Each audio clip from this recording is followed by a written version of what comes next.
Hello! Second time lucky, hey? If anybody was here about 5 minutes ago, you all have seen I completely fluffed this part.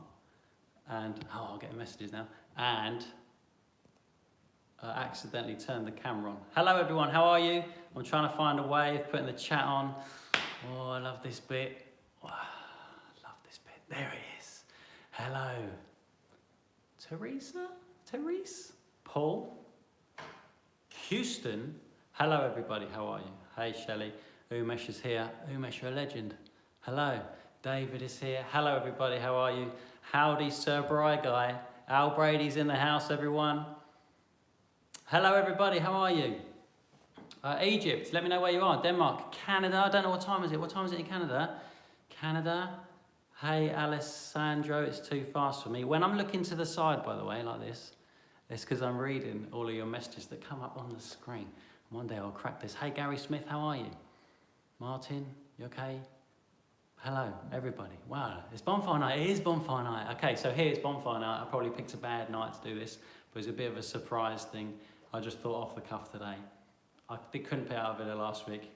That's another story. I couldn't put out a video this week, so I thought let's go live. Completely forgetting the fact that probably people out there waving sparklers around. I don't know how many people are doing that today, but yeah, it's bonfire night here. And in the US, it's quite a big thing going on today, isn't there? Can't quite remember what it is, but it's pretty close. I think it's getting close to the Y now. I just had a quick Google. Hey, so everybody, welcome to Bake with Jack Studios. This is the state of affairs that we're in now, and I thought I'd offer you a bit of an explanation because the last video I did that little teaser video here. That you must have saw the big announcement one about moving into a studio, empty room, and there was much more to that video than I actually showed, because I did so much more filming inside. I took so much footage in here, but the echo was so awful that literally I could not hear any word I was saying, so I couldn't use any of it. And so I put together that little teaser trailer for you all without really much explanation about what's going on. So, I'm going to tell you, if that's all right. I'll give you a little quick show around because there's not a lot of new stuff here, but we got this in today. I'll tell you about that in a minute. It is the kitchen. But the idea is, at the moment, I can't do classes. Normally I'm doing classes and courses and food festivals and demonstrations and all sorts of bits and bobs. Private courses in people's homes and things, but none of that's happening at the moment. You would have seen me if you're on Instagram, and on here I mentioned it at times as well that things got crazy busy during the first lockdown where I was just packing up stuff and getting it out the door, and I don't have to do that now either. I have somebody doing that for me, which is great. So now comes the next chapter of this, which is this room. And there's not a lot I can do in terms of classes or anything like that, but what I can do is try and find a room like this. And the whole point of it is, so I've got somewhere I can film whenever I want to, instead of whenever the kids are out, or whenever the dog is out, or whenever everybody's out.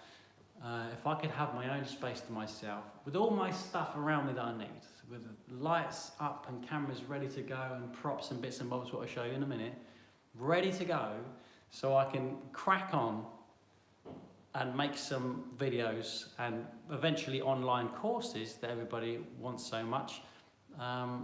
Maybe if I get my own space, that could happen. And that's the direction I've taken now. And normally, I'm so caught up in putting on classes and placing orders and writing menus and prepping and stuff like this, and packing the car and unpacking the car. I don't get a chance to think about things like this. So here we are now. Last week I got the internet, which is a pretty major deal because I had a few weeks without internet. And here we are, broadcasting live. So let me show you around. Let me show you what's new.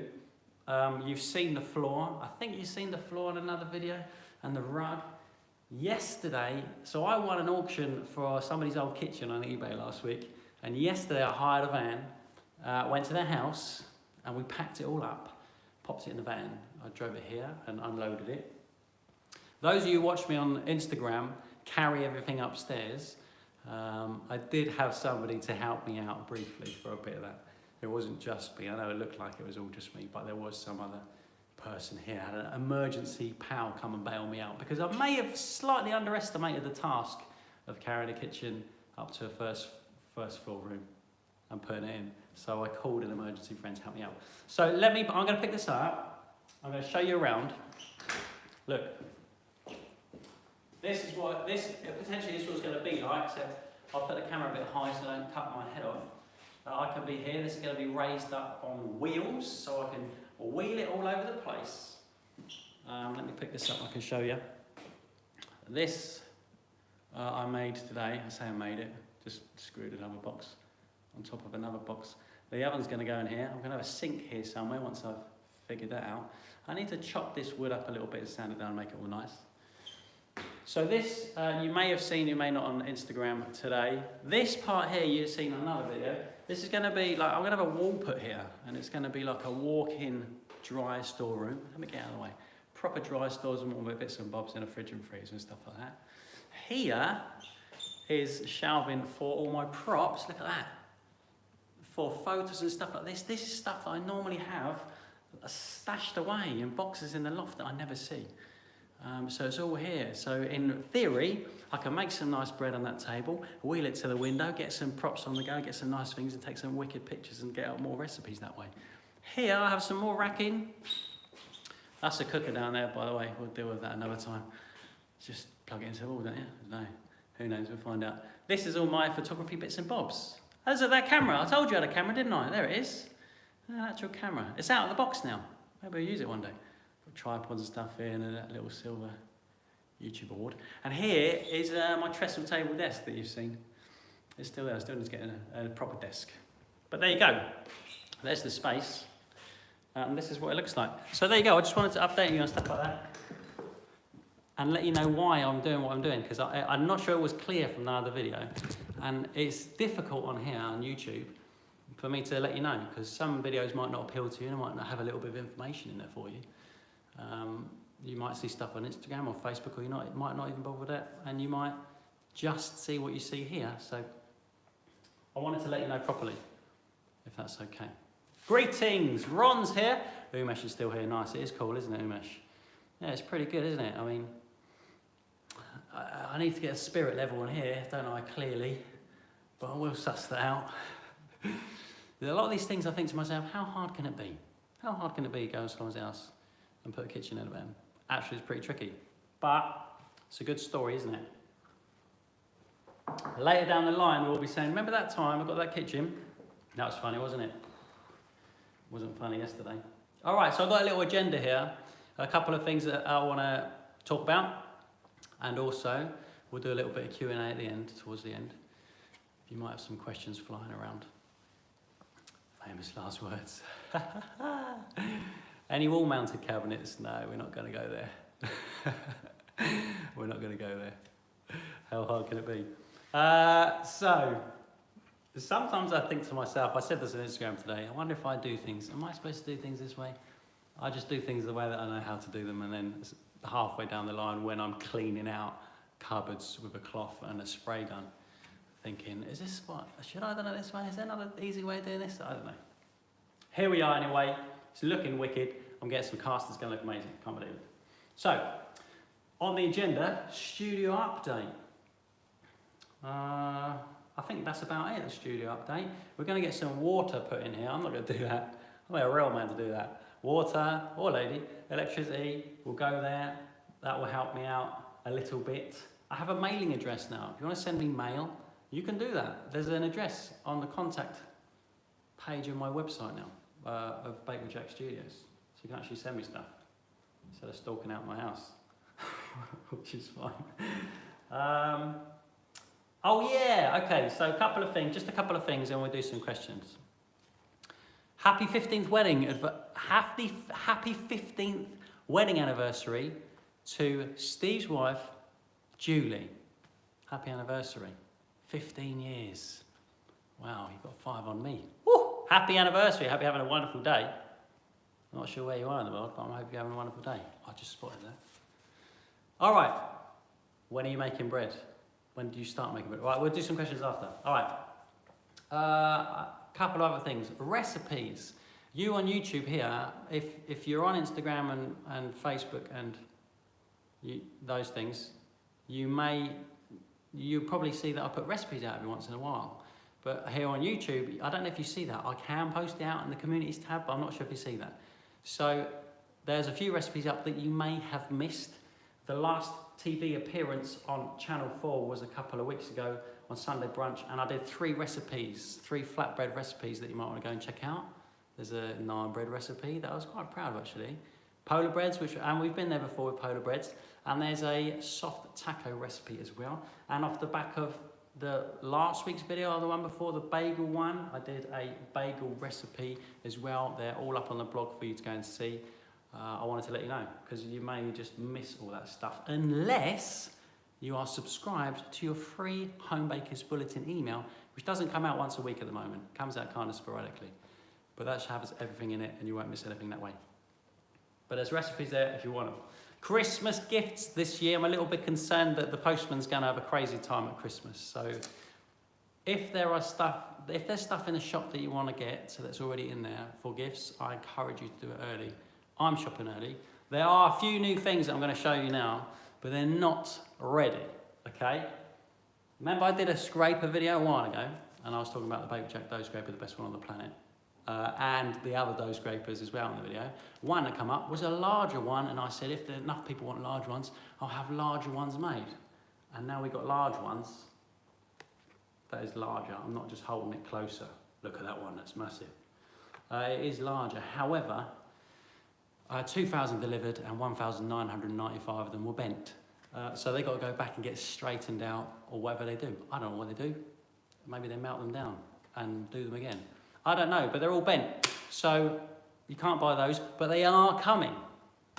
Another thing is, in my sourdough video, I use these peels, which people keep asking me about, where do I get these peels? And these are, I'm pretty sure I said in that video, just the sides of vegetable boxes from the market.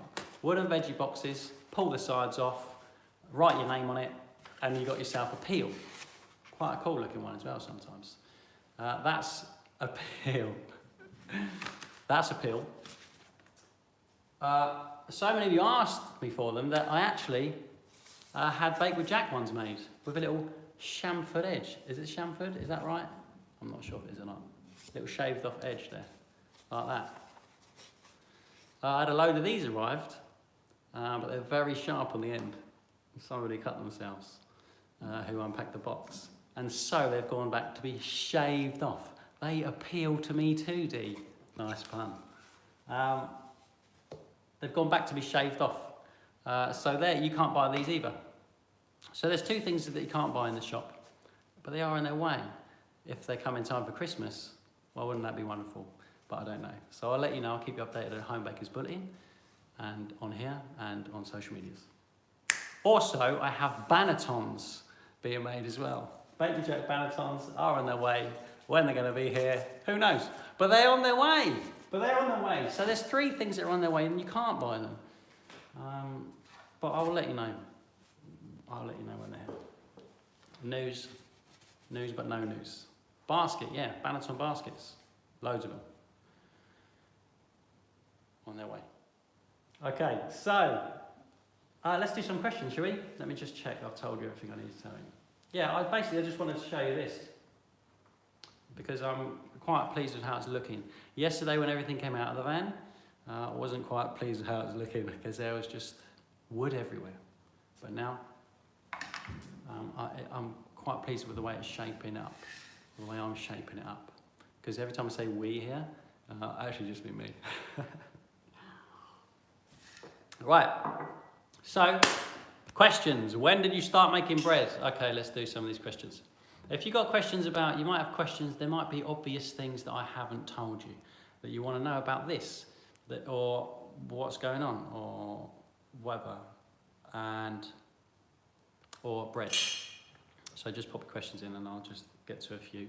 We'll do this for a while, because I've been here for a while cleaning out cupboards, and I kind of wanted a bath. So I'll probably go later. We'll do that. But okay, so when did you start making bread? I went to college. I went to chef college years ago. As soon as I finished school at 16, and we made like little dinner rolls and things like this. But I wasn't really into it. Like there's so much, and I kind of kicked myself because there's so much opportunity at college to go in every day and make food and be told how to do it, which is pretty wicked, for 2 years. But I guess at 16 I wasn't that really excited by it. It was quite exciting. I mean, going in the evening, doing evening service and that in the dark when college is empty and you're doing a restaurant service, that's quite exciting. But I never kind of made the most of it, I guess, in that way until I came out and I realised that there wasn't a lot of cooking going on in restaurants locally. So I made bread in college, and then I kind of forgot about it for a long time.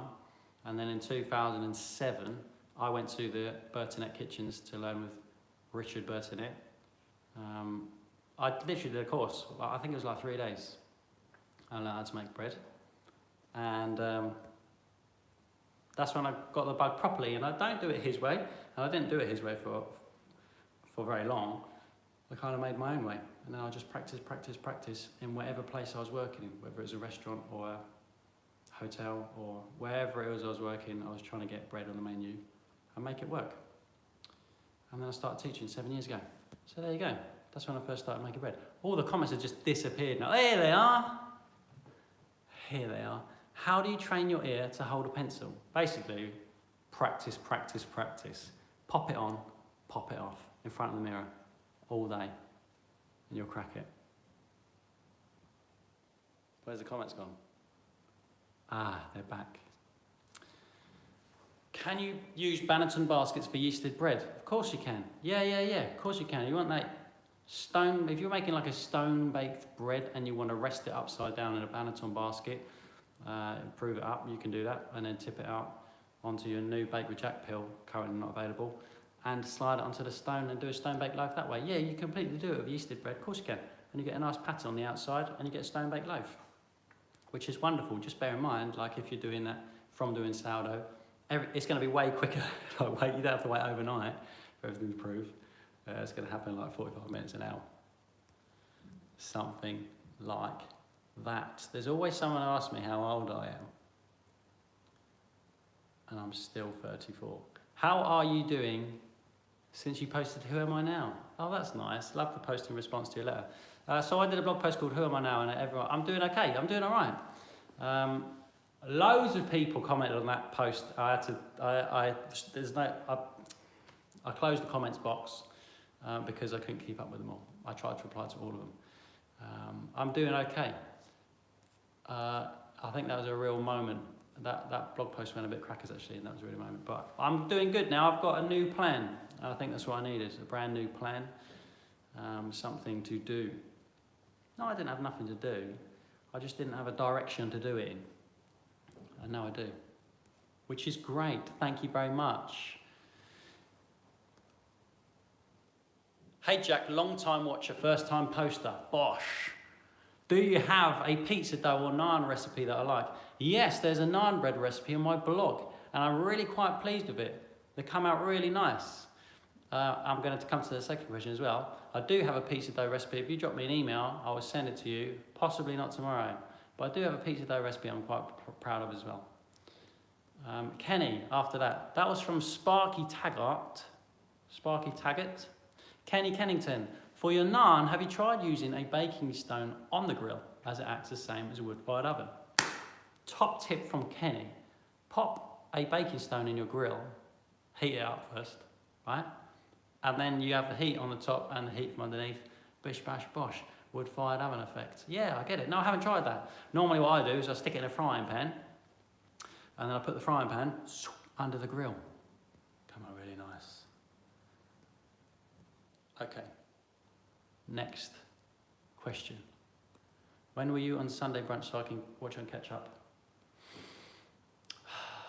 That's a good question. The number 12 makes me think. Feels like the number 12 is relevant.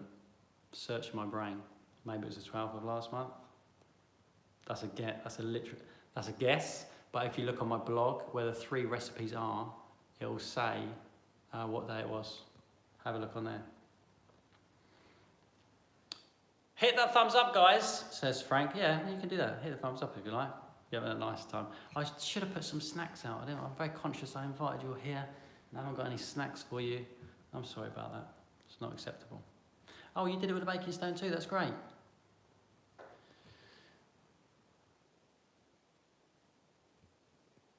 Hey, hope you are doing fine with this new chapter. Thank you. This is from Francisca.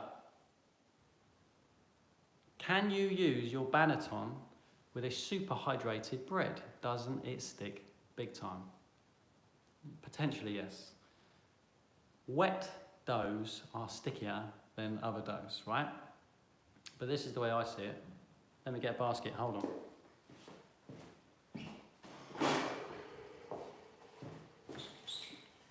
It's not a bake with jack one, but I have to do. These baskets are breathable, and in theory, when I make sourdough, I keep it wet when I do the stretch and folds along the fermentation, right?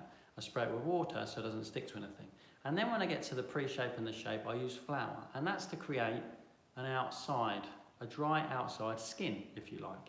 Then when you put it in the basket overnight, because this is breathable, some of that moisture should leave over time in theory, and then then that skin remains intact and it won't stick to your basket. What I do find sometimes is that when stuff starts getting sticky at the tail end of fermentation, things ferment a little bit too much, or a little bit further than you wanted to. The outside tends to absorb whatever's there and starts getting sticky and tacky again, and you lose that outside tension. So if you're finding that, you might want to catch it a bit early or not leave it as long as you are leaving it. But to be honest, I never go too wet with a dough. All this stuff is in theory in my mind. Judging, like based on my experience of doing doughs, I think mine works out 72% or something, or sometimes go 75%. I think it is. I can't. It's been so long since I've made any bread, literally at all. I've been so busy in here. Maybe it's 76%. We'll have to check that hydration video to find out.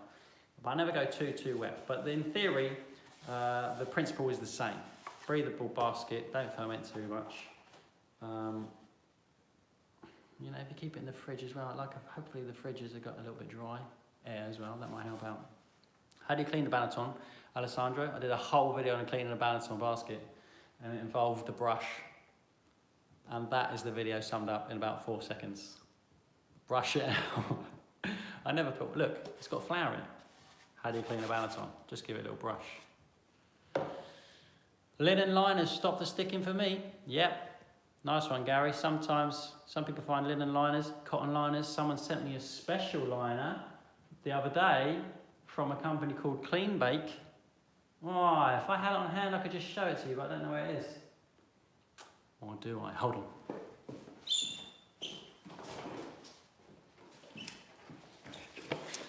This is a box of things that people have sent me to try out. Here's a liner. It's orange. Look at that edge. Isn't that nice? It's from a company called Clean Bake. I haven't used it because I haven't made any bread for ages. But Clean Bake make these special non-stick liners. I don't know what they're made out of. Probably says it somewhere here on the letter. So there's a little bit of a half information for you. Have a look at Clean Bake. That might help you out.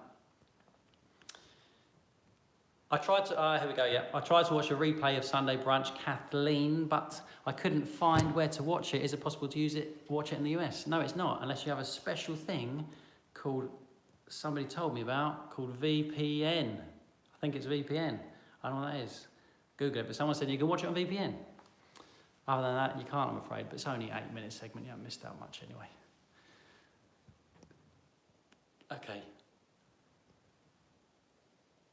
Okay, Tammy says to Claire about a baking stone. I missed the question, but it's obviously something about a baking stone. I actually got just a Weber cast iron griddle plate, works well.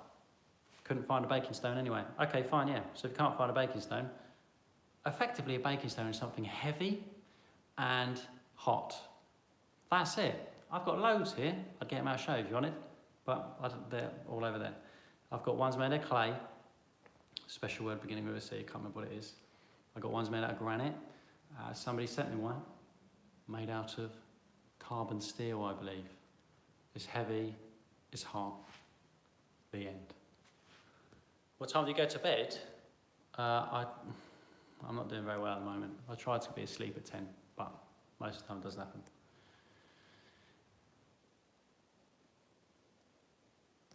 All right.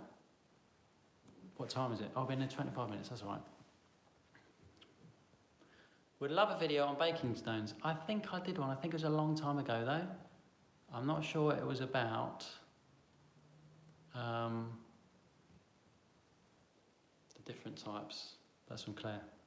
I'm not sure it was about the different types. It was a long time ago. I'm not sure if I had different types back then. I think it was more about the principle of them. Kenny says, my baking stone is a Jamie Oliver one from TK Maxx, £7. You know you've made it when your stuff's in TK Maxx for £7. One day, somebody will walk into TK Maxx and find all my stuff there for £7. And they'll be, yes.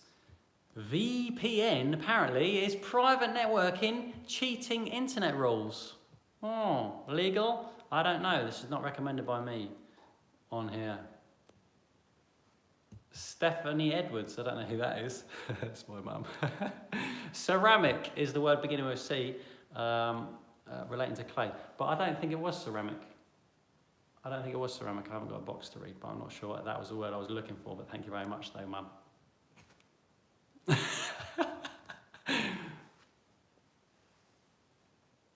Okay. Where did you get the carbon steel? It was sent to me by somebody in Hungary, I believe. I don't know. But one day I'll have a chat about it on here and I'll tell you where to get it. Carbon steel chef. It was called Chef Stone. I'm sorry, I've got no answers. Surprised there aren't any fireworks sounds in the background. I can hear fireworks. Will you be getting round Bannetons? I bake in a Dutch oven. Yes, I will be getting round ones, oval ones, and round ones. And there should be about 1,000 arriving at some point. I'll let you know.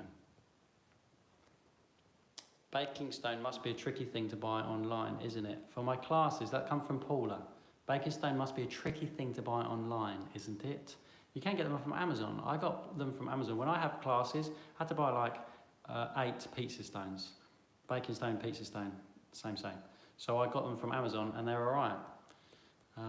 They were pretty good actually, and they're about 25 quid each.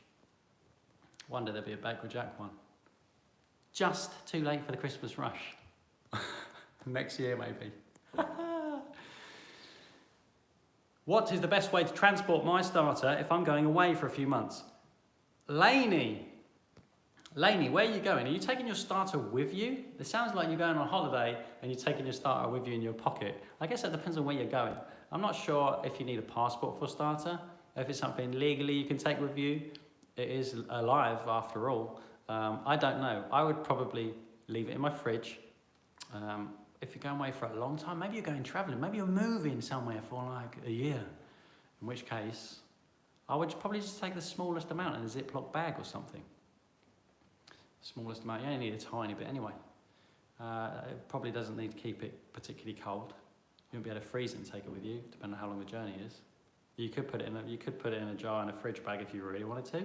But what I would do is take like half a teaspoon, put it in a tiny Ziploc bag. Mind you, that might look a bit suspect if it was really small. Maybe label it really big. Sourdough. This is my sourdough starter, everyone. Might think it a bit odd. I'd take a little bit in a Ziploc bag. That's probably what I would do. And then when I got there, wherever it was, I'd feed out. Get ready to bake. Dry it. Someone said dry it. Carol Kappa. Dry it. You could dry it out. Some people make it into flakes or powder. But then a little dry sourdough starter powder in a tiny Ziploc bag might look a little bit suspect as well. I don't know. I don't think we're getting into trouble here. Right? Why did my flatbread bubble? I tried your recipe and it had no air in it. Ahmed. I'm sorry, Ahmed. I don't think it's anything to do with me. It might be. Couple of reasons why your bread doesn't puff up. One of them is your yeast is no good anymore. Your yeast has failed to produce bubbles for you. Another thing is it's cold. Basically, if your yeast is working and it's warm where you are, warmish, doesn't even have to be that warm, it will puff up. Wait, flatbread? Is that a joke? Flatbread didn't puff. Bubbles. You still want bubbles in a flatbread, though, don't you? Not in the soft tacos, though. As long as your yeast is good and it's warm where you are, it should puff up. Someone said proof your yeast. I never do that. You could do that if you wanted. Movie Geek 221. You could prove your yeast if you wanted to. I never done it. Robbie says just joined. My kind of man uses a cordless drill to mix dough. We don't mess about here at Bake with Jack Studios.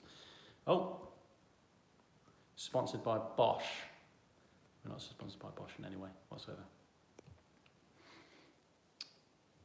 What's the best way to share your sourdough starter to lots of friends? Daniel. P.S. Thanks for the surprise birthday message last month. Was that you that I did the video for on Instagram? Or is it a WhatsApp video? Was that you? Oh, you're welcome. What's the best way to share your sourdough starter to lots of friends? Give it a big feed, let it puff up, divide it up, put it into some nice attractive jars with a label on it saying when it was born, and give it to your friends, and they'll quite like it, I think. And print off my recipe. Oh, that's another thing. That's another thing I could tell you about. But again, it probably is not going to happen. I mean, it's probably not going to happen soon, is what I mean. It will happen, but it won't happen soon. I'm in the process of, I know that you can't print recipes from my blog straight away like that, nice and easy, which you should be able to do. That would be a nice touch, wouldn't it? But I'm in the process of making printable recipes. So you can go on there and print it without all the pictures, without all the nonsense, just bang, recipe. And then you can stack them all up, keep them in your kitchen cupboard. I'm in the process of doing that. Don't hold me to it because I'm a busy boy. Driving vans all over the place for no reason, for some reason. Can you overproof your dough? Warren Butlin, can you overproof your dough? I guess you're talking about yeasted dough. You could be talking about either. But yes, of course you can overproof it. With yeasted dough, you can get away with it. If it puffs up and collapses down, you can just ball it back up and make it back into what it was and let it puff up all over again. It will be fine. With a sourdough, it's a bit of a long process, so we'll probably turn it into rolls or maybe pizza. But overproofed is one thing, and I consider that to be overpuffed, as in too much air inside and then it collapses. Over fermented is another thing, where stuff ferments too much and turns into gross paste, which is a different thing altogether, but the principle is the same, which is too much time. If something's puffed up and it collapses in terms of yeasted dough, you can let it puff up again. If a sourdough puffs up and ferments too much, turns into scrambled egg, it's game over. Al Brady, from Al Brady, previously Chef Development, we've spoken about him on here before. He has a YouTube channel, it's lovely. Favourite bread of all time, changes every week probably. Sometimes a bit of sourdough, like a proper slice of crusty sourdough, fresh from the oven with cold butter is delicious. But then if somebody said, hey, I'll swap you that for a cinnamon bun, well, maybe I'd swap it. But if someone came at me with a garlic butter cheese toasty and a ciabatta and said, I'll swap you that cinnamon bun, well, you know, I might just go for that as well. I like them all for different reasons. And my favourite one changes all the time. Pizzas. People at uni sent me a pizza oven, and it's up there on a shelf. They sent me one to have a play with. So one day I will have a play with a wood-fired pizza oven in the garden and eat wood-fired pizzas. Wouldn't that be nice? I just saw another thing that I was going to pick up on, but I can't see where it was. Mark. Oh yeah, let's do this. Mark says your recipe for sourdough is 6.5 hours. How long extra before it's over fermented? Good question. Okay, so the amount of time it takes to ferment too much depends on the temperature of your room. I always put the temperature on my recipes now, and I've been doing that for the last few months or so. The temperature of my room on the day. So my room on the day is normally 21 or 20 or 22 degrees or something like that. And I'll put it in the recipe. So in that 6.5 hours at 21 or 22 degrees or whatever it says it was on that day, it will be fine. If you are on 35 degrees, really, really warm, much warmer than me, you might find it over ferments in that time. Probably would do. And then you need to take it down to 5 hours, for example. That's up for you to guess, basically, effectively, and play with. So how long? If it was 21 degrees in my house and it was 6.5 hours, maybe if I let it another hour and a half, it might start getting fragile, and it will certainly be past the peak of perfect puff by that point. That make sense? I hope it makes sense. Marina says, Cinnamon buns! I feel you, Marina. Yeah, I get it. I understand. Do you ever make cornbread? Says Cerberus. Yes, I do make cornbread. And as soon as I make it, normally I accidentally eat it all because it's wicked delicious. It's really lovely. For those of you who don't know what cornbread is, it's basically polenta or cornmeal. I think it's called cornmeal in America. Polenta. And it's risen with bicarbonate soda and some acidic dairy product like creme fraiche or sour cream or something like this. It's risen up, just baked in the oven. It just goes a little bit like that, and it's can be quite crumbly, can be quite dry, but with enough brown butter in it, it's delicious. A bit of cheese. I normally put a bit of chive and a bit of chilli in mine as well. It's wicked delicious. I love it. Johan, or is it Johan? I'm sorry. Sourdough in a Dutch oven video. Yeah, I might do a sourdough in a Dutch oven video. First I have to get a Dutch oven, because I haven't got one. But yeah, certainly on the cards. When I get everything here done, I'll get the cooker in there instead of over there on the floor. This is the kind of thing I'll be able to do. I can take a suggestion like that and go, yeah, let's do that video, you know? Where in the past I've been like, yeah, I'm not sure about that, don't know if I can do that or not. With a space like this, when it's all kitted out, I'll be able to do it. Which is really cool. Why does my whole wheat loaf have a hole right through the middle, says Jazzy. Jazzy, this is a good question, okay? Why does my whole wheat loaf have a hole right through the middle? Someone got in touch with me a while ago, and their loaves had a big hole in the middle, like a massive gaping hole. It was like a cut cross section, and it had the crust outline of the tinned loaf, and then there's this like giant hole, and then a little bit of bread at the bottom. And I was quite flummoxed by this, yeah? I was quite confused about what was going on here, because I've never seen that before. And further into the conversation, we came to, we had a small discovery in that the loaf was being baked for 20 minutes, where I normally bake mine for 40 to 45 minutes, which means the inside must have been completely raw. And when I found out that fact, I thought, hold on, that must be why that massive hole is there, because the dough is risen up, the outside is toasted, the crust effectively, and then the inside has just gone and just squashed. When it's come out of the oven, the inside has just fallen away from the top, and there was a big gaping hole. That's Jazzy. When I think of your loaf, I thought of that first, because when you do a whole, I think you said whole wheat, it's gone now, within the comments, disappeared. I think you said whole wheat, whole grain. Breads like that, have less gluten in the flour, less gluten in the dough is made by mixing the flour with the water, and so it's a weaker dough to start off with in the beginning, so it's not as strong, it doesn't have that strength to hold all the gas as does a white dough, for example. And secondly, it holds more moisture and therefore requires a longer baking time. So if, for example, you have made a white loaf of bread and now you're making wholemeal and getting a big hole in the middle, maybe you need to compensate for the brown by baking it a little bit longer.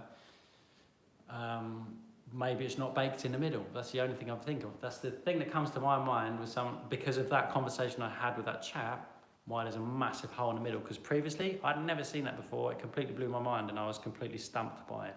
When I saw it was baked for 20 minutes instead of 40, I thought, okay, that's obviously why. It could be the same case with your one.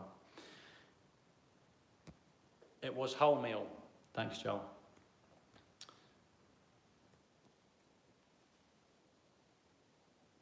Is everyone all right? Are you here for? I'll be here for another 5 minutes probably, I reckon.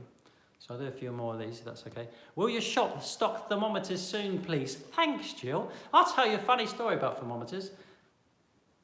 It's not that funny. I ordered a load of thermometers from the thermometer chap, and then they all came and it was the wrong thermometer. And I didn't want the thermometers like that. I wanted the ones that I liked, that I used to sell in the shop, but they don't exist anymore because they don't make them like that anymore. So I'm just been chatting to a woodman and a thermometer lady and see if they can come together for me and make some wicked thermometer that I'm pleased with, because I keep getting them in. And there's nothing that I'm really happy with in terms of quality apart from that one I used to sell, which is a real shame. Because I don't sell, I try not, I don't sell stuff that I'm not happy with, and the couple that I've got in the post don't make the cut. So hopefully I can create something a little bit better somehow. So the answer to your question, when will they make it back in the shop? I don't know, I'm afraid, I'm sorry. Steve Ferb says, who would win in a bread fight, you or Paul Hollywood? Bread fight. If it's going to get physical, like he's a big chap, he could probably, I haven't met him, maybe he could be really short. I don't know. Met Gordon Ramsay once, but he's a giant. I don't know, I feel like I'll have to say Paul, don't I, just in case this is found somewhere on the internet.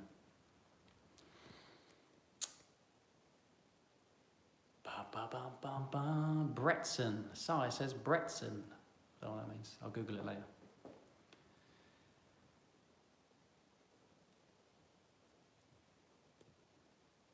Hi, Jack. Therese. Therese, I want to say Therese. Hi, Jack. Why does my sourdough spread when I remove it from the Banneton basket? It doesn't look like yours. Yeah, this happens sometimes. It can happen for many reasons. Mine spreads a little bit always. It always starts to go. And when we're in class, everyone gets their sourdough out of the basket and they'll go, and everyone's like, oh crumbs, mine's spreading out everywhere. Quick. And I'm just like, don't panic, it's fine. It's all part of the deal. It will spread a little bit, but hopefully if you've caught it at the perfect point of puff production, as soon as it hits that stone, it might go a little bit more and then I go nice and big. A few reasons why it might be spreading. It depends if you're using my recipe for starters. You might be using a whole different recipe. It might be wetter than mine. Maybe it's got more water in than mine and then it will spread more. That's part of the reason why mine has less water. Maybe you're using a white starter instead of a wholemeal rye starter, because mine is wholemeal rye, it soaks up, it's thicker already. The starter's already thicker, less runny, and that carries on into the bread obviously because it's part of the liquid and flour content, if that makes sense. It could be that it's fermented a little bit too much and the structure and the strength is starting to break down and then it will start to spread instead of staying real bouncy. It could be that you might want to, along the way, give a few extra stretch and folds. I tend to do, I think it's 1, 2, 3, and then the pre-shape and the shape. You can put a little extra one in there to build a little bit more tension, a little bit more structure if it's held that final shape. That's probably where I would go to. Maybe put another 2 in. You could do 5 stretch and folds closer together, and then your pre-shape and your final shape, and hopefully it'll hold a little bit more shape. And it won't get that spread. It's all about building structure and tension in the right places to hold it up.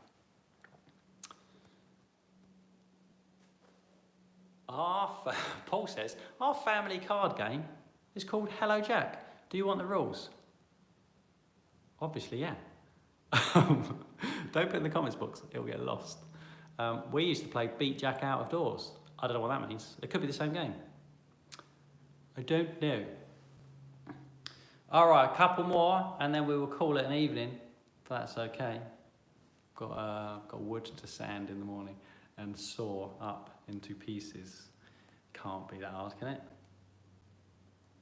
Pretty straightforward. It's just like once you've cut bread, I think you know how to work a saw. Do you know what I mean? I think it's fine. Dee says Jack's focaccia is great. Thanks, Dee. What cooks have you met? Archie says, what cooks have you met? I've met, not that many. I've met lots of people off the Bake Off. I met Gordon Ramsay, that was a book signing. That wasn't like we just bumped into each other in the kitchen one time. I queued up in the rain for like 2 hours. And Gennaro Contaldo, I worked with him alongside Gennaro Contaldo one day, one time. That wasn't fun, I'll tell you that. As far as I go with that. Brian Turner, he's a legend. That man's incredible. I met him last year, I think it was. A year before last, I met him for the first time. Ledge. Hey, Nora says, hi Jack, my bread baking skills have greatly improved thanks to your wisdom. Oh, thanks. A family member is celiac, so I've tried to bake gluten-free bread with little success. I don't doubt that. Any resources you'd recommend? Oh, no. No, sorry. Bread is bread because of wheat. That's why it is what it is, because of the gluten. And that's what I'm in love with. Can I recommend anything else? I don't know if I can. I think there's a book called 5 Minutes Bread or something like that. Gluten-free bread in 5 minutes. Have a look at that, because it's got a lot of information about different types of flours that I don't know nothing about. Then maybe the key will be in there. I don't know. I hope it is. Sorry, I can't help you with that one. Jack loves the gluten, says Ms. Owen Meany. That's true. What is the key to an open crumb sourdough, Stephen Smith? Open crumb sourdough. Okay, I don't really do open crumbs because I don't work backwards from an open crumb. I don't go, I want an open crumb sourdough today. What am I going to do to get that, to make that happen? I make the sourdough that fits in with the day in the way that I can do it that day. And then when I cut it, I'm like, oh, surprise. But if your goal is an open crumb sourdough, you need a lot of water, minimum work, and stretch and folding in favour of work. No kneading, nothing like that, because then you get real small holes. Stretch and folding, a lot of water, and a lot of practice. There's loads of different ways. Why wasn't it fun with Gennaro? I'm not telling you, Archie. I'm not telling you, Archie. Apparently I stirred the polenta for too long. What can I say? That's got trouble written all over it, hasn't it? It was a long time ago. Yeah, wet dough, stretch and fold, minimum work, by principle. That's never my aim. Some people, when they stretch and fold, I tend to do it simply, literally stretching and folding. Some people do the coil fold, which is a thing where you stretch it up long and you kind of tuck it underneath itself. So if you picture in your mind, it's coiling up inside instead of folding, it's coiling up. That's the coil fold, and you might find that helps you out. See you next week, Ms. Owen Meany. See you later. Thanks for popping by. Here's something from Anne Griffiths. For the lady who needs gluten-free, try Payo de Queijo. That's P-A-O, D-E. And the next word is Q-U-E-I-J-O. I never heard of it. Maybe I'll look up later. I've already forgotten it. I'll look up later. Okay. Jill Foster. I guess that's Jill Foster. Jill Foster.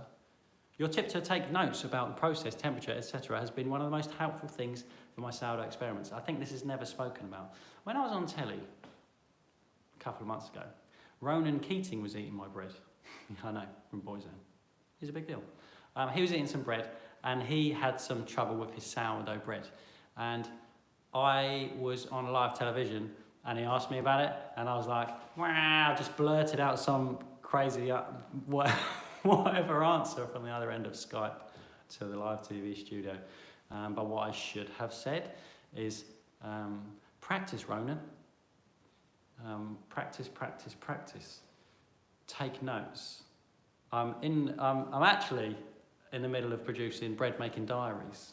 Just simple little notebooks. You don't have to keep it clean. It's a simple notebook that you can write stuff in and taking notes along the way, both of what you're doing, why you thought it might be a good idea to do it that way, and the result is really key, writing down the result of what it was. So next time you try it, you can look at those things and try something different. And that's how you really get your head around stuff. And I should have said that to Ronan Keating, but what I actually said was something daft by accident, because life is a roller coaster, yeah? Sometimes you just got to ride it. But the point is, you have to take notes and learn from them. I always am the kind of person that goes, oh, I'll remember that. I'll remember that next time. I'll just do this next. I never remember. Taking notes is never spoken about, and it's the best thing. It's great. It's the best thing to learn from. Actually doing, because doing is learning. Archie says, when were you on the telly?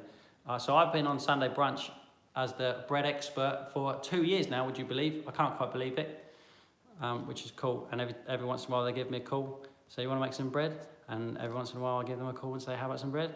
And then sometimes I go and make some bread. That's the end of the story. Is Richard Burtonet a nice guy or a tyrant baking in the real world? Well, let me tell you the truth about Mr. Richard. Seriously, he's a lovely chap. I did the course with him in 2007, and he was a nice chap. And I also met him because I was the judge of the World Bread Awards, and I re-met him there in the judging and had a chat to him, and he was a lovely man. Where's your... Gary Smith says, where's your coat hanging? Ha ha! Well, Gary, you see this mess over here? Down here is a nice coat hook that Gary sent me. I'm going to show it to you because it's lovely. And I can show it to you because I haven't put it on the wall yet.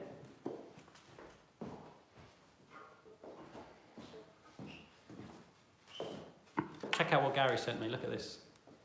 Isn't this cool? Proper Bake with Jack coat hook. I've picked out a spot for it. And as long as there's no electrical wiring behind it, I'll commence drilling into the wall. I'm just going to double check that first, if that's okay, Gary. But hey, thank you very much for this. This is wicked. I've been so chuffed with it. And I've been kind of moving it around, thinking maybe I'll put it here, maybe I'll put it over there. And I'm pretty sure I've decided on over there, and that's where it's going to go. I'm going to pop it back.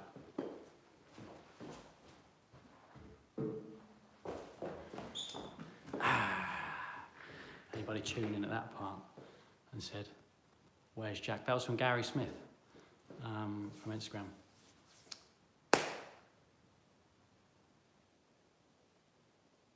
I haven't frozen, I'm reading. It's an ambition to go on a class in Bath. Bath is a lovely place. I went there by myself. I spent, I think it was 2 nights, 3 days baking with Richard Burton. It was really lovely time. I'll always remember that. All right, so I think we're going to call it a day. When are you going to get your own TV series? I'm still waiting for the phone to ring, Graham. I'm still waiting for the phone to ring. Any minute now. I'm just going to ring. Someone will be like, mate. I don't know. We'll see, shall we? Can I have a shout out, please? Jack Slade. No. Yes, shout out to Jack Slade. Hey, Jack. We Jack's got to stick together, man. Congratulations on the new studio. Thank you very much. Oh, okay. So let me do this question then before we go. I have the hardest time knowing when my dough is fully fermented. This is my biggest struggle. Please help. Jean Cortez, possibly Jean. It's hard to tell when you're making sourdough bread. It's hard to look at it and go, "Yep, that's ready," or "Oh, that one a bit too far." When you're doing it once. This is what I'm talking about with the bread making diary, right? If you're keeping track of your progress or what you have done, how things feel along the way, then you'll learn to recognise this long term, right? Bake after bake after bake after bake after bake. You'll learn to recognise what it looks like, what it feels like, how quick it's puffing up. This is the first thing I recognise. If there's 2 hours, let's say, in my recipe, I think there is, between fold number 1 and fold number 2, it's been a long time, and it's in the bowl, and I come to give it fold number 2, and it's puffed up quite big. I'm like, whoa, crumbs, that puffed up quicker than I thought it was going to. And now I know it's fermenting faster than normal. And then so I keep my eye on it. Maybe I squeeze up the folds a little bit and speed the process along a little bit so that I don't get to the over-fermented stage. But what I'm trying to say here is a lot of people poke it with a finger, yeah? Like that. And go, yeah, that's why I'm going to bake that now. Or I'll leave it a little bit longer until the dimple, whatever. But the true value is in the long-term practice and the long-term feel you will develop for it over the one-time poke with a finger. Because that, in my mind, leads to stress. That leads to me poking with a finger and going, is it? Isn't it? Is it bouncing back? I'm not sure if it's bouncing back quite enough as it should be. Is it bouncing back too slow? I don't know what's going on here, yeah? Because I have nothing to go by. I never poke it with a finger. I just appreciate the whole process start to finish once, and then the next time, and then the next time, and then the next time. And don't get hung up on it when it doesn't go quite right. That's what I should have said to Ronan Keating. Practice, practice, practice. Don't get hung up when it don't go quite right, because you will get it. You will, if you practice, if you observe, if you take notes. There's no way you couldn't get it. You completely will. I believe it. Okay. listen, I think we're going to call it a day now. It's been 55 minutes. That's ages. I'm going to go home in the bath and rest my aching muscles from lugging these cupboards all over the place yesterday. Seemed like a good idea at the time, but it absolutely wasn't. Are you going to write a bread book, Nicolette? Quite possibly. There may be something on the cusp of being on the cards, but we will see. Listen, I'm going to go. Thank you very much for being here. I'm so pleased that you guys came out to hang with me. Sorry I called you guys. I don't like that either. I'm excited about this space and what's going to come next. And when it's going to come, well, I just don't know, but I will keep you as updated as possible. So I'm going to say bye-bye, and then I'm going to fumble around for about 13 seconds trying to work out how to turn this off. So thank you very much. See you later, everybody. See you, Tammy. Bye, Masiek. Paul, goodbye. Anderson, bye-bye. Brian, Bruno, Tina, Marcus, Joel, Tass, Jazzy. Bernie's too fast, now you're too quick. Jazzy again, Suki, Evelyn. Suki again. I'm going to go. Thank you very much, everybody. Take care. Bye-bye. Told you.